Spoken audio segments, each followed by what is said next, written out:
Hey guys, and welcome to The Broken Sword. Hello, everybody. So we have just had some kind of interesting news. The showrunners from The Rings of Power have had an interview with The Hollywood Reporter. Yeah, I mean, this is an interview I thought might have been done a while ago, but they've finally spoken. Yeah, and I'm glad they've kind of waited a few episodes to say what they've had to say, because they got a chance to kind of answer to all the backlash. Yes, I'm glad that they have addressed it as well and not completely avoided it. Yeah, so the two showrunners are Patrick McKay and JD Payne. Yeah. Their interview with The Hollywood Reporter talks not only about the difficulties in filming season 1 and going through the pandemic and whatnot, but also they mention briefly how they have started filming season 2. Yep. And they talk a little bit about the identity of Sauron, sort of, Yeah. kind of. But there was lots of things in this interview that we thought were worth discussing. So we're jumping on this video super quick to kind of relay those points to you. And it could be interesting to chat in the chat about what you guys think. So where do we begin? Well, I mean, the first thing they kind of all talk about is how this isn't the paycheck job that they are being claimed it is. This isn't just for the money. This is definitely a labor of love for them. Yeah, I mean, that's one of the biggest pieces of criticism for this show in general, is that Amazon is just doing this as a cash grab, right? Yes. They are very much along the line trying to get across that, no, in fact, people aren't making a lot of money from this. This is purely a labor of love. You look at the money that was spent on this, it's almost next to impossible to recoup that, just from season 1. Yeah, they kind of touch on it later in the article that for Amazon, this is almost a make or break for Amazon Studios. They want to be able to make stuff in the same way that your HBOs and your Netflixes all do. And it's almost like saying this show isn't there to make all the money. It's there to set up a future of making more productions. Yeah. And I think that's a fair point. Sometimes you have just got to accept you don't make money on something to really set up a foundation. But what that really says about the show itself may be another question. Yeah, I mean, for me personally, and my thought on this is, it's very easy to say that this isn't a cash grab and it's a labor of love, but you have to show it. Yes, and they speak a lot of words that show that there is a labor of love. There's many parts in the article where they talk about in their pitches that what was it? The one of them greets Simon Tolkien in Elvish, and the other one circles. This bit is kind of confused. Circles an area of a map and says, "This is the Lord of the Rings. This is what you've seen. You've got so much more elsewhere to tell." And I'm like, is literally, did they have a map of Middle Earth and he's on about he circled an area and this is like we saw this bit, or was it like a completely figurative like? Yeah, I'm confused by that as well, because I mean, what are they showing us in Rings of Power that we haven't seen? Well, I mean, yeah, there's bits. There's certainly areas we've seen that we haven't seen before, but yeah, it was a weird like analogy that they put it as. It just didn't seem to make a lot of sense. Yeah, it must have been a very oddly shaped circle, I think. Yeah. Yeah, I'm guessing it must have been some like figurative, like it wasn't a literal map. It was an idea of just going, you've seen this little bit here, but then we got all this round here that you haven't. But yeah, the article sort of makes it seem that it's things like that that won them the job. I mean, I could have done that. Well, yeah, it doesn't take a law expert by any stretch to go, well, we haven't seen a lot of Middle Earth. I mean, we've seen a bit, like one small section of the Third Age. Yeah. If there's a Third Age, there's obviously a first and a second. And then for anyone who obviously knows, there's a lot more beforehand as well. So yeah, you don't need an awful lot of knowledge to pitch their pitch by the sounds of it. No. It's also interestingly talked about that there's other streaming services that had their pitches to the estate. One being HBO, who basically pitched a retelling of The War of the Ring, the story of the Third Age. Yeah, they said the Third Age, but it seemed more specifically the War of the Ring, not the whole Third Age. Yeah, which I could have been more on board with, the whole Third Age. Yeah, I think the article says essentially a retelling of Peter Jackson's. Yes, and that's why trilogy. The estate weren't interested, because it was treading ground that's already been treaded. Yeah. It also mentions how Netflix pitched doing several shows, such as a Gandalf series and an Aragorn drama. They took the Marvel approach, and apparently that completely freaked out the estate, which is interesting. Yeah, that I can understand that. I can understand why they don't want it to be Disneyfied. I get that. I get that. Which for me shows that it's not a cash grab, at least not on the estate side. They want it to be a labor of love. Yeah, on the estate side, I think just the money side shows it's not a cash grab, because obviously we're taking everyone's word as truth in this article, but they do claim that Amazon's bid for the rights was lower than Netflix's. So yeah, the number that's been floating around for the rights was $250 million. Yep. But apparently that was actually Netflix's bid, and Amazon got it for tens of millions less, which is also very interesting. yeah, so you'd guess about 200 million for them. So still a lot of money. Now, what I get from this part of the article is that essentially what won Amazon the bidding war was the fact that they told the estate that they would essentially have a seat at the table and they would have the ability to protect Tolkien's legacy. Yes. That's essentially seems to me what won them the war. Yeah. I guess. Yeah. They're very focused on the passion of everything, and yeah, it being true to Tolkien. I mean, I really wish that we went to the estate and said, you guys can have a say in it. Yeah. That seems to be what did it. Okay, moving on. What's the next key piece of information we got from this? Yeah, they basically talk about their pitch quite a bit and how that they pitched basically, I think it was to them along the lines of, the prologue from The Lord of the Rings, the first 5 minutes you get of Galadriel's voiceover, that's what we want to do. And that's kind of how they sold it. And the other part was saying how, I can't remember the exact wording, but basically saying they want it more Braveheart than Narnia. So saying they want it to be more grounded in reality. And that was always a big thing of comparing The Lord of the Rings to The Hobbit, is the Lord of the Rings movies felt a lot more grounded in reality. The Hobbit felt a lot more closer to fantasy. And that was a big thing that people didn't like about The Hobbit. So the fact they pitched that was, again, kind of an obvious, this is the way to make people more accepting of something. Yeah, to quote them exactly, they said, Braveheart, not Narnia. You want it real and lived in, which, again, that's exactly how Lord of the Rings felt, right? Yes. Like one of the things that always sticks with me is in the behind the scenes of the Lord of the Rings with Peter Jackson talking about how they let the Shire grow itself. Like they let all the plants naturally grow. It wasn't all fake stuff. It was real. They'd left it for like a year or so to actually like work its way as it naturally would. And that's kind of, you feel that's the idea they're trying to get across here as well. Or at least that's what they used for their pitch. Whether or not that was how it came to be is another story. But moving on. I said one thing that like they talk about, they made a pitch and then like another, and then ended up being like 7 pitches. Yeah. But one thing that I didn't like about this was that they mentioned about, they basically asked J.J. Abrams to make a phone call for them. And that seemed to be what got them the job. It's almost like they admitted that. Yeah, he said that was a real needle mover, I think. Yeah, which I'm not a fan at all of that. Someone making a call so they get the big job thing. It should have been the pitch alone. I agree. And again, to quote this properly, at one point, Payne and McKay asked mentor and former boss J.J. Abrams to call Amazon to put in a good word, and he did. We feel like that moved the needle, says McKay. I'm with you. I feel like it's like, I mean, Dad, tell them to give me the job. It's just... I mean, it's... they are the Isildur to the Elendil in this situation. But it is, again, though, we feel like that moved the needle is the quote. So we don't really know what the rest of the sentence was. Like with so many of these interviews, things can be taken out of context a little bit, but from the way they've written it, it doesn't feel like a good sign. No, I agree. Moving on. Yes, they go on to talk a bit about season 2 as well, don't they? Which started filming 3 days ago on the 3rd, I believe. Yes, quietly, as they put it, because everything's now moved over to the UK as opposed to filming in New Zealand.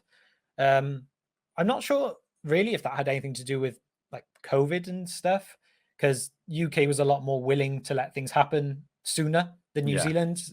So maybe if there was the risk of another situation happening, that the UK would be an easier thing to get back up and running again. Now, they've said about filming season 3, which started filming again on October 3rd at Bray Studios. Season 2. Season 2 on October 3rd. It's to be bigger and better on every level. I can't speak today. By an order of magnitude. Now, again, these are just words. Yes, because it's either they're saying season 2 is going to be the best thing ever, or they are admitting that season 1 has not been the best thing, which they do actually kind of touch upon. They do. That season 1 is not maybe what everyone had hoped for.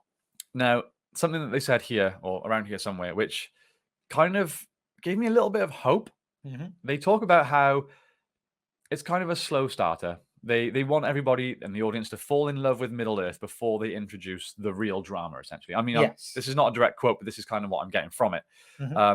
They say how they didn't want it to become the Sauron show in season 1.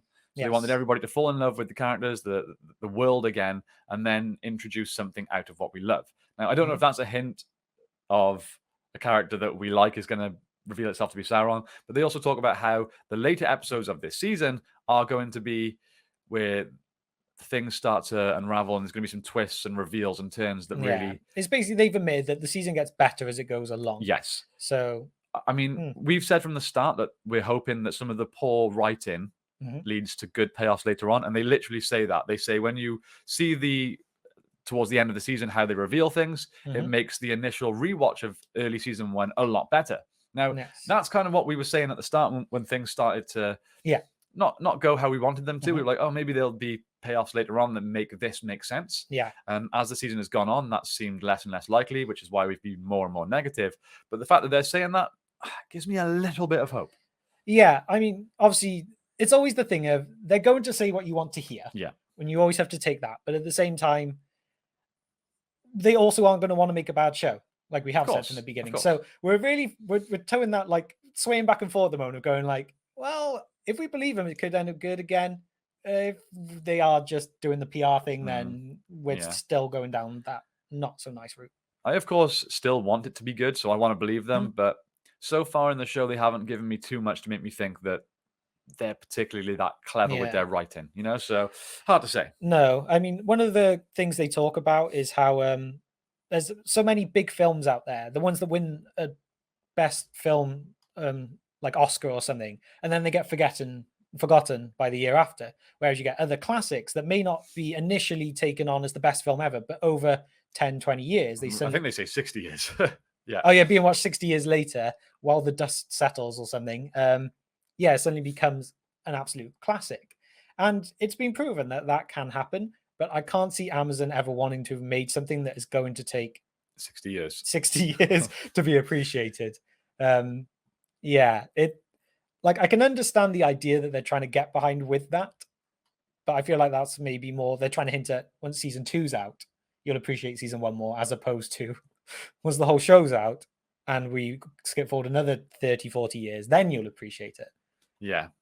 I'm hoping that, I mean, I know what's his name, Rian Johnson said that about The Last Jedi. Like, it's going to be like The Empire Strikes Back. You come back to it and it's like a masterpiece. Basically, tried saying that, and I think that's a load of rubbish.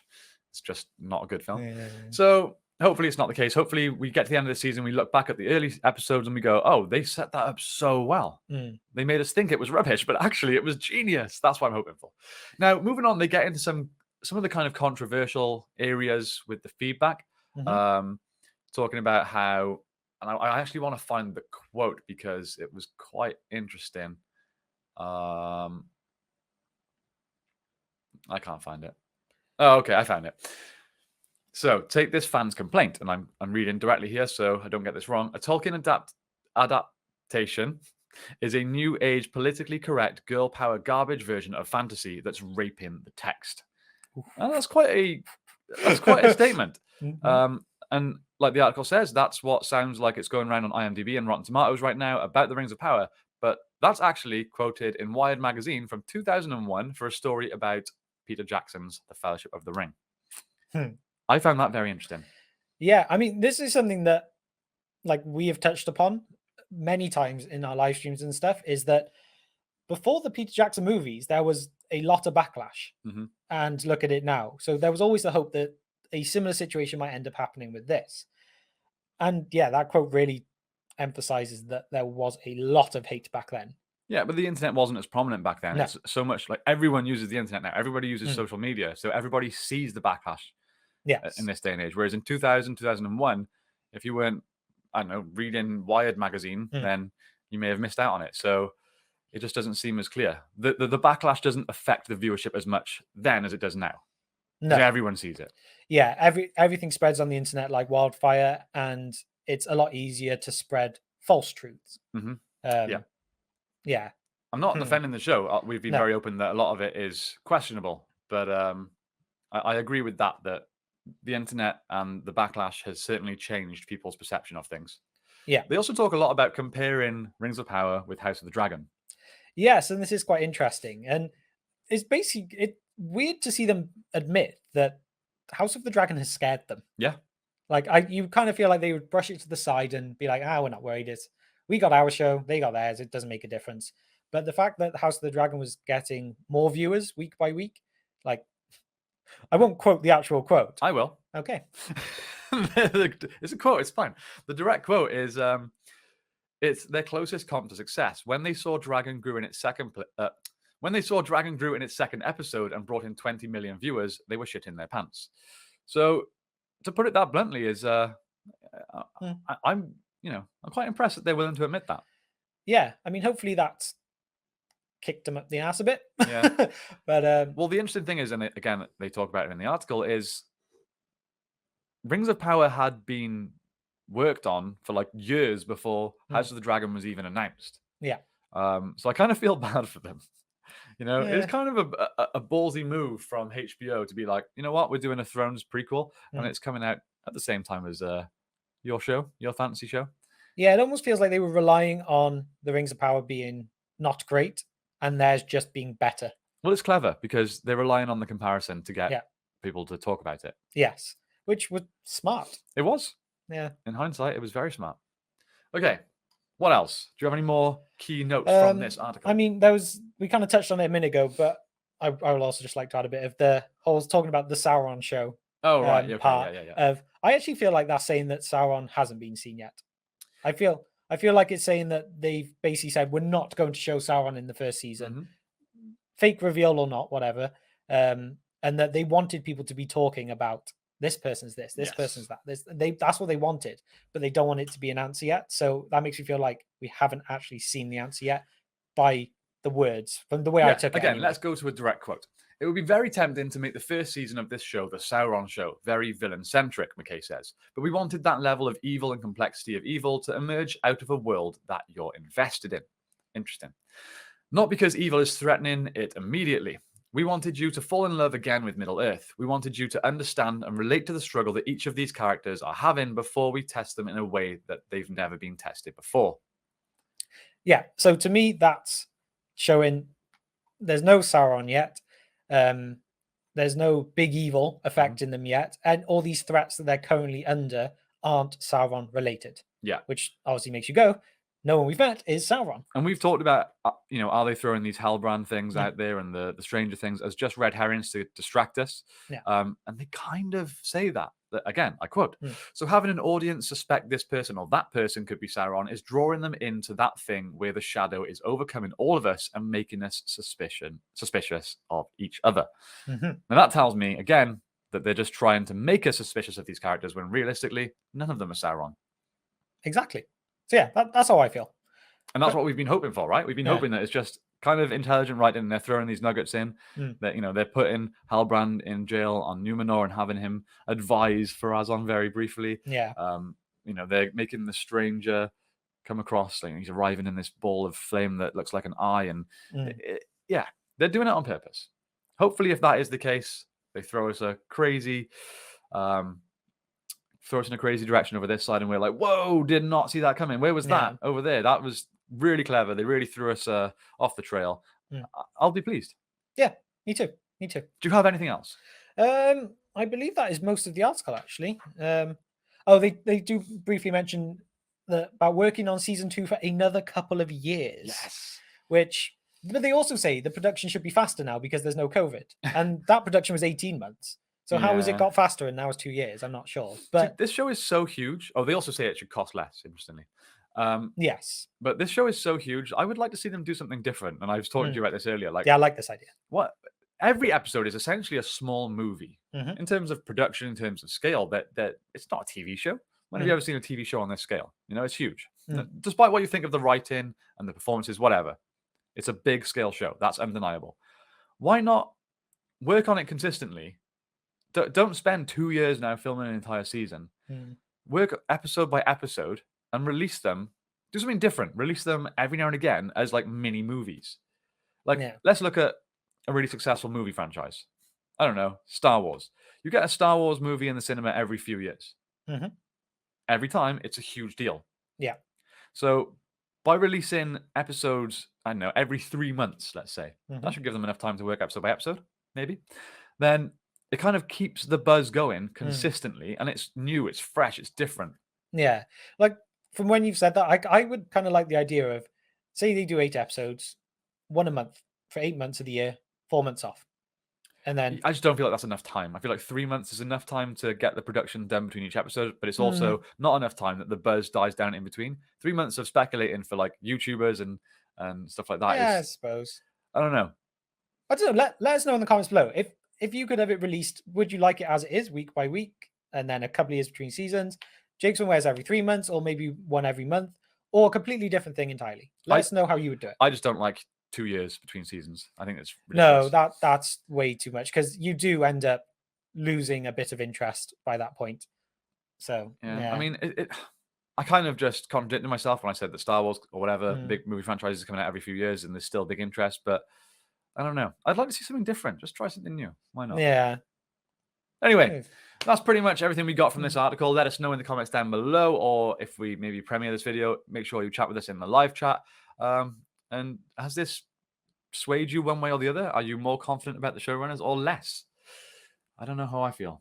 Some things have given me confidence. Some things have massively worried me. It feels like just very similar to what we had before the show, quote-wise, and the kind of thing they're saying. Not much has changed. They've addressed stuff without really addressing stuff. It feels very much like a PR exercise, but it's interesting that actually they've done it. But if I was going to summarize how I feel about this, I feel like they probably shouldn't have got the job. I feel like they didn't do enough for me from what they talked about with their pitching. That wouldn't have convinced me to give them the job. No. But the stuff they've talked about Sauron and going into season 2 and how season 1 gradually gets better has given me a little bit more faith about where the show's going. That's how I feel. Yep. Fair. Yeah. Okay, let's round this off, guys. Thank you so much for tuning in as always, and we will see you next time on The Broken Sword. Bye, guys.